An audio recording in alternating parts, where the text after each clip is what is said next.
নমস্কার বন্ধুরা, কেমন আছো? আজ আমি বানিয়েছি সুজির কেক। তার জন্য সুজি নিয়েছি, দই নিয়েছি, নুন নিয়েছি।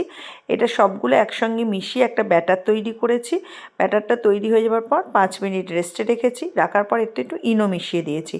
আর দিয়ে এই দেখুন এইরকমভাবে ব্যাটারটা হয়েছে। এরপর কি করেছি, কেক তৈরি করার বাটির মধ্যে আমি সামান্য তেল মাখিয়ে এই ব্যাটারটা ভালোভাবে ঢেলে দিয়েছি।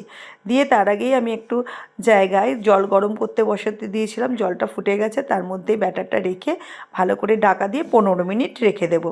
15 মিনিট পর এটা নামাবো। তারপর আমি কি করেছি, কড়াইতে একটু সর্ষে দিয়েছি, একটু শুকনো লঙ্কা আর কারি পাতাকে খুব ভালো করে ভেজে নিয়েছি। ভেজে নিয়ে এটা রেখে দিয়েছি। ব্যাটারটা যখন নামাবো, নামিয়ে দেখুন এইভাবে তৈরি হয়েছে, পুরো শুকনো হয়ে গেছে। এরপর এই যে মশলাটা বানালাম এটা ঢেলে দিয়েছি। ঢেলে দেওয়ার পর এবার পিস পিস করে কেটে নিয়েছি। দিয়ে আমি এবার ধনেপাতার চাটনি দিয়ে খাবো। কেমন হয়েছে দেখতে বন্ধুরা? ভালো লাগলে লাইক, শেয়ার, সাবস্ক্রাইব করে দেবেন। সবাইকে অসংখ্য ধন্যবাদ। খুব ভালো থাকবেন সবাই।